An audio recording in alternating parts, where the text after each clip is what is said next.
Hello folks, this is Alexandra Aaron coming to you from my all-weather artist garret in beautiful Omaha, Nebraska. I have just got back from a screening of Silent Hill Revelation, the second in the Silent Hill series, and I have some thoughts. Now, I kind of subscribe to the Roger Ebert theory of movie reviews. He believes you should not rate a movie by comparing it to every movie ever made and seeing how it stacks up, but comparing movies to others of their type. And the first Silent Hill movie I thought was a really good movie for the kind of movie that it was. It was a great example of how to do a horror movie right that's based on the survival horror genre of video games.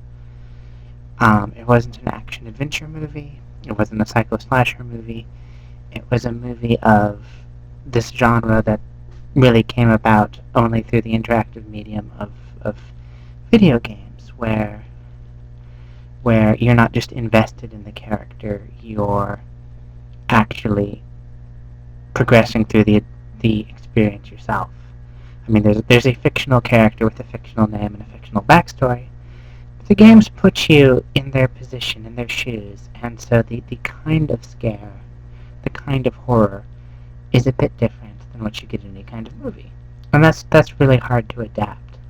The Resident Evil movies just utterly skipped that and went straight for zombie action superhero mashup. I mean, there are elements of that in the Resident Evil video games, but it's really not a horror movie at all. It's an action horror movie. Silent Hill, on the other hand, was very moody and very atmospheric. The thing is, in order to make the movie, they more made a movie that was inspired by the Silent Hill series, or loosely adapted. The phrase freely adapted might be applied.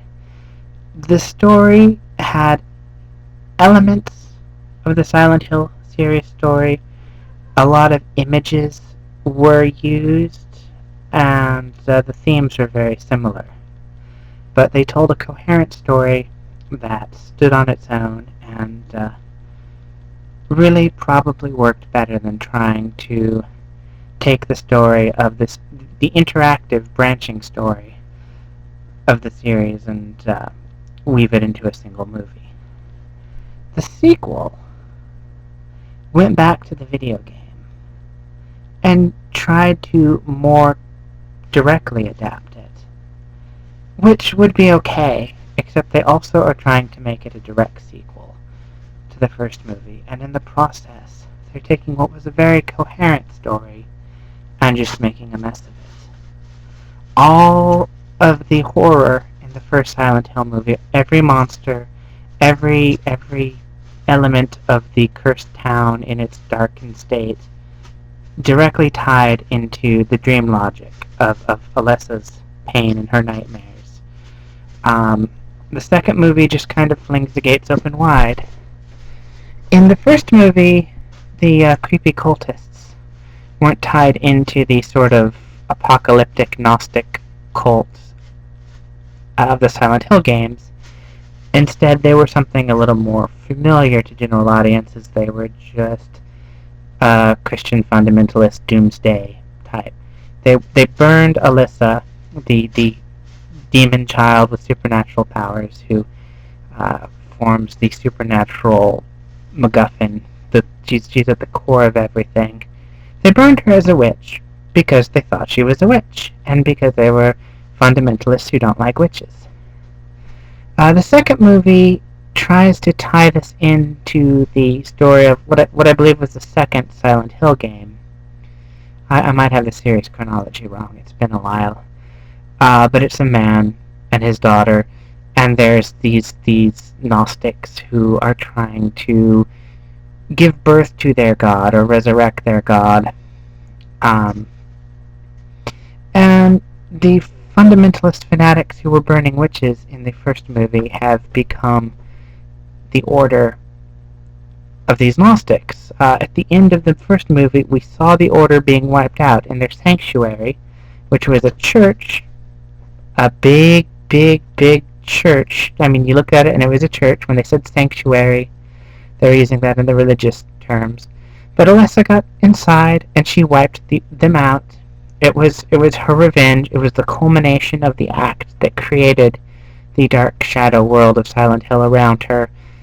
The loop was closed, and everything was tied off with a bow, except for the oh no, it's not over ending, which I'll get to in a bit.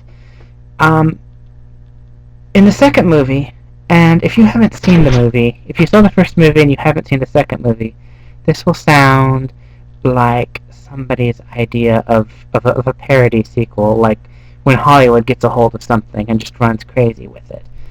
Um, uh, I don't know if the microphone picked that up, but my cat Dorian just decided to provide a sound effect for Hollywood running wild with something. Um, anyway, the second movie, we find out, oh, Christabella, the leader of the witch-burning fundamentalists, had a sister, Claudia. The religious order that Christabella was leading was not confined to that church that they all ran to like it was the only safe place when darkness fell. They had a second sanctuary. Only instead of a church, it was a secret base underneath the amusement park. Yes. The Pyramid Head figure, the iconic monster from the game. In the first movie, he was cast as all the monsters in Silent Hill that we saw in the first movie were Alessa's tormentors, or people who had even just frightened her in innocent ways, and her when her psychic powers reached their full potential, because she was burned alive, they became trapped in these monstrous forms, and so the Pyramid Head had been one of her tormentors. In this movie, he is explicitly her guardian, and he shows up as a big, fluffy, murderous but fluffy, basically protector figure. Like, just he never actually menaces the protagonist, who is Alessa's human half, her innocent half. He just shows up when she's in trouble and saves her, and it's just doesn't at all tie into the idea that he's explicitly referred to as her protector when we saw in the first movie he had been one of her worst tormentors. So, the or is it ending in the first movie? We have the mother, Rose, has followed her daughter Sharon into the town of Silent Hill. They've helped Alessa complete her vengeance, and they're leaving, and they get out of the town, and they get back to their house, and they realize that they never left the Shadow World. They left the town of Silent Hill, but they're still in the world where it's contained. They're in the shadowy version of their house. Her husband, played by Sean Bean, is in the daylight version, and they can't see each other. This movie, in order to get the daughter back on the right side, so that they can do the story from the video game, tacks on a scene near the beginning where we have a flashback to where Rose has gone back into the town and found an amulet and used it to pass her daughter over, and warns him that the cultists, the Order, are going to be coming for her. And it does not fit tonally with either movie. It's something that belongs in more of an adventure movie. Honestly, it's not horror. It's people are coming. There are medallions and magic, and just doesn't fit. And it's a messy way to splice the two movies together. But the thing I really hate about that is that it undoes the implication of the original movie, where the people who went into the town of Silent Hill, Rose, the mother, chasing Sharon, and there was a motorcycle cop. They had accidents on the outskirts of town. The motorcycle cop crashed her motorcycle. Rose crashes her car. They both have head injuries. They wake up in the shadow world. And basically, the implication I took away from the ending is the Sixth Sense ending. They were dead all along. They had to die to enter the world of Silent Hill, and that does not mesh with the video game. But like I said, it was more of a free adaptation or an inspired by. And basically, it also fits with the lives, such as they are, of the cultists in the first movie. Alyssa killed them, and she's keeping them in this shadowy existence so she can torment them again and again. And their faith is enough to keep her out of their sanctuary, so that's the only place to go when the darkness falls, which the darkness is Alyssa turning her attention to them, or waking up or falling asleep, maybe, I don't know. There's just these periods where it goes from being shadowy to pitch black, and things come alive and try to kill you. And there was a very strong, coherent dream logic to it, or nightmare logic to it, to all of the aspects of the dark world. In the second movie, there's a lot of really effective imagery, but it's more just, what can we do that's freaky? What can we scare you with?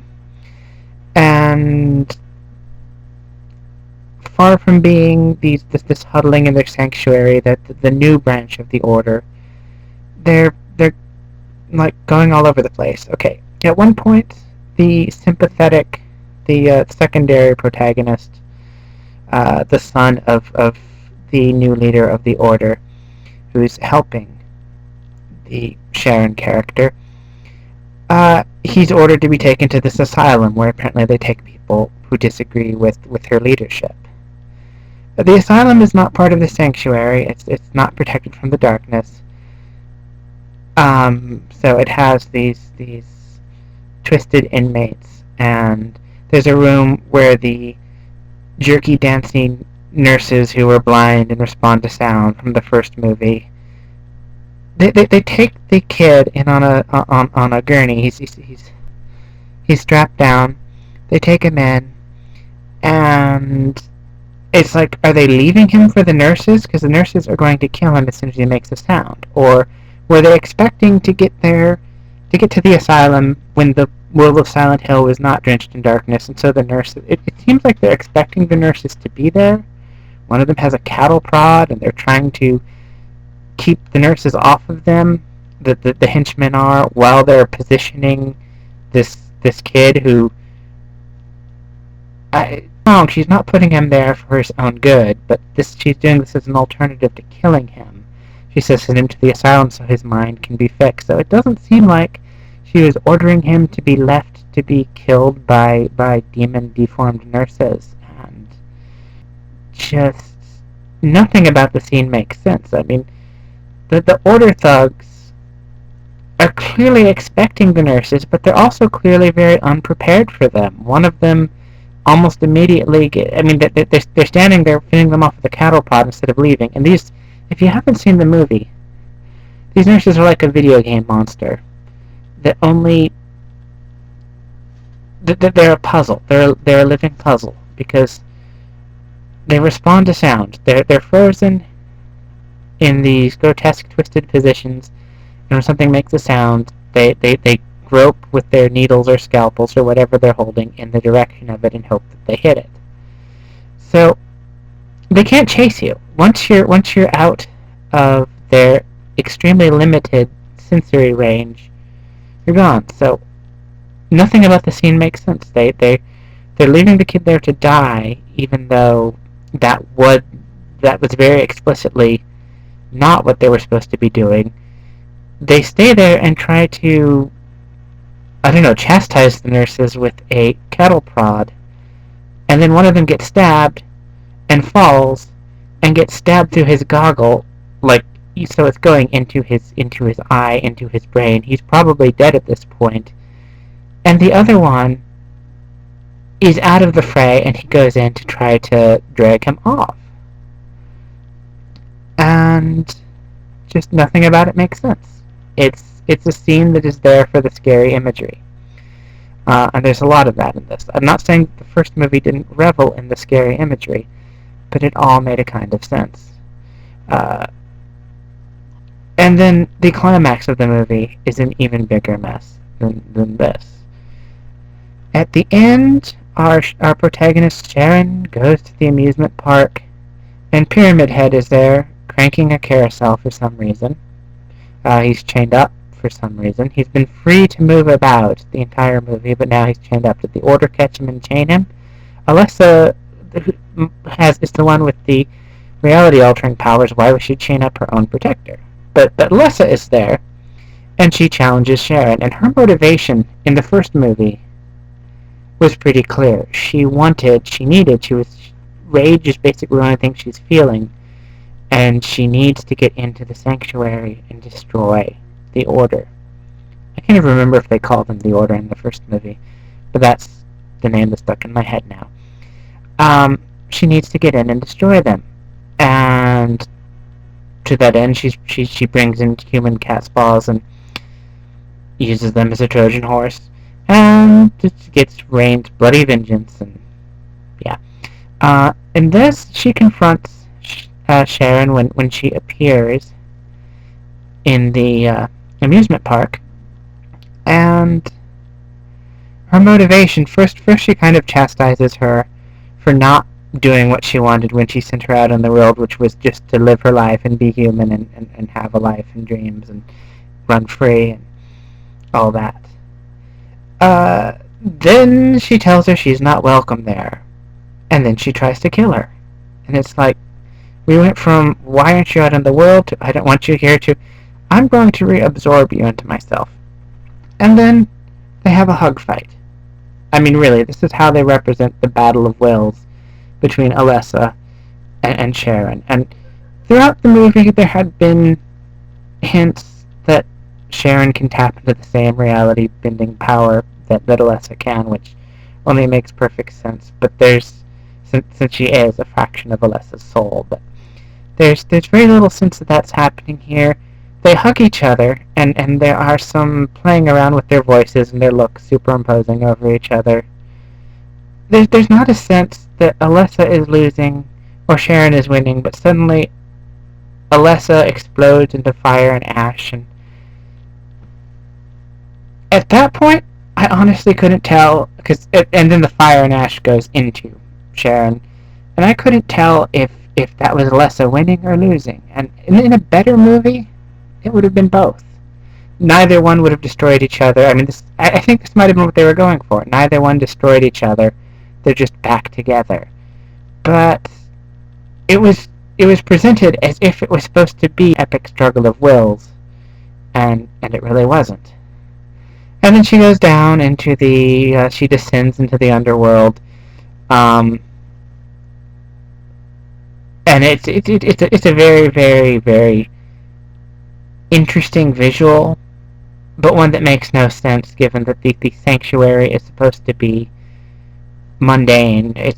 She's not descending into hell. She's going into what was until recently an island of stability in hell. And she confronts Claudia, and Claudia gives it's not even really exposition. It's the filmmaker's attempt to justify how they're splicing the game story onto the story of the first one. It's not very long, and it's not very interesting.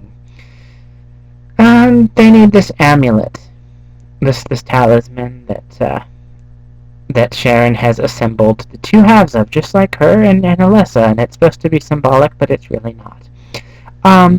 She needs this amulet to complete this rite that is going to turn Sharon's body into an incubator for their dark god. And Sharon just holds it up in her palm and says, I want you. Claudia says, give it to me, and she says, take it from me. Now, the amulet's nature is, as it was told to her by Malcolm McDowell earlier in the movie, and he has fallen a long way from Tank Girl, let me tell you that. It reveals the true nature of things, which in his case means turn him into a twisted Silent Hill monster. And when Sharon says, "Take it from me, I want to see your true nature," and it's like, what is the difference between Sharon putting it in her hand and her taking it in her hand? I think the implication was supposed to be that Sharon was using her Alessa powers to make what happens next happen. But if the amulet itself reveals people's true nature and turns the twisted cultists into twisted monsters, this was always going to happen. And I don't think that it was part of Claudia's plan, because she turns into this like Hellraiser type thing, this Silent Hill monster. And then Pyramid Head breaks free of his chains and comes to her rescue, and they have what is basically a boss battle. Two video game bosses fight each other. Again, not very long and not very interesting. It's big Silent Hill Hellraiser-y type demon thingies fighting each other, and you know, you're probably thinking that sounds awesome. Well, some of you are, but even if you're into that sort of thing, I mean, this is not a tournament known as Mortal Kombat. This is just plotting, lumbering, and it's just not a very good movie. And at the end, she gets out with her new boyfriend, who is the son of the cultists. He was born in Silent Hill and grew up there. And she gets her dad, but he's going to go back. Now that she is safe, he's going to go find his wife, who he has no reason to believe would possibly still be alive, but, you know, hope springs eternal, and it's that kind of a movie. And as he's leaving, as they're leaving, he points out that even with Alessa gone and the Order destroyed, the world of Silent Hill was not actually created by Alessa. She just sort of moved into it, and another nightmare's going to move in, and that's the direction they should have gone with the movie. The first movie was a closed loop, and while Rose and Sharon's story did not get closure unless you accept, well, they're dead as the ending, and I'm partial to that, because we need more horror movies where the people actually die.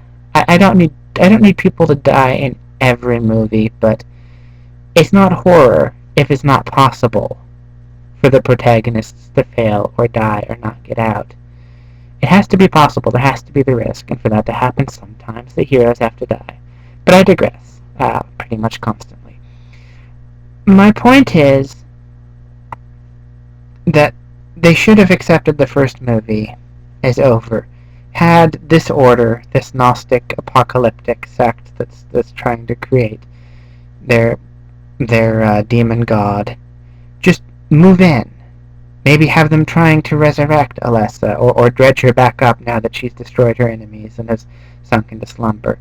They don't need to do a reboot, but they could have used the environs of Silent Hill to tell a new story, instead of both rehashing a lot of the plot of the first movie and remixing it beyond recognition.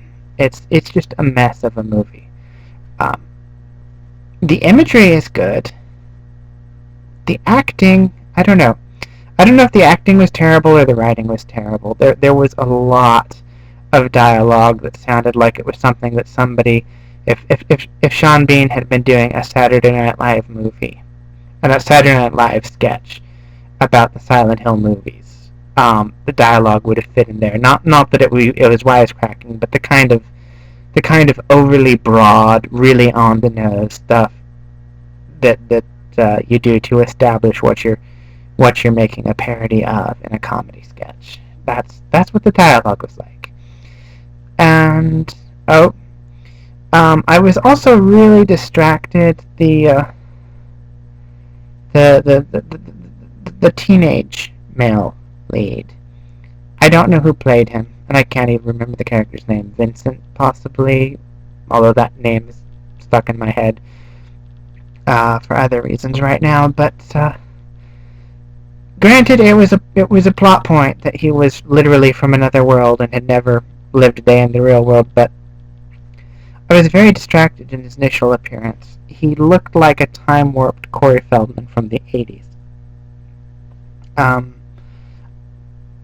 And again, in a better movie, I would think it was deliberate that his dress was kind of out of touch with the times, but I don't know. I don't trust that anything in this movie was deliberate. Any of the good parts, the bad parts were just so bad. The opening sequence, they went straight for the gore and straight for the jump cuts right away, which was not encouraging at all. You know, with Silent Hill, you expect a slow build, a slow descent, not. Yeah. You know, as horror movies go, I'm gonna call it okay because so many of them are schlocky, and as a video game adaptation, it's really just an illustration of why a straight adaptation is not always the best. A lot of purist fans always say, well, why did they change the story? Why did they deviate so much? Why did they rewrite so much? And this, in fairness, it would have been better if they would have been adapting the video game with a blank canvas instead of trying to tie it to the first, but I still think it would have been a weaker storyline than the first movie, which, again, just took broad strokes. It was a loose adaptation, and it was a really, really good movie for what it was. I think they hit the notes they were going for. This one,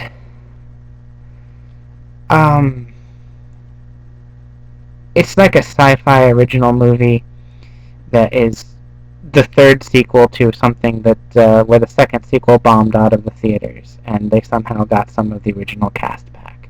That's the only way to describe it. We saw it in a second-run theater, and yeah, if anybody who paid full price for this probably should ask for their money back. And that's my half-hour review of Silent Hill Revelation.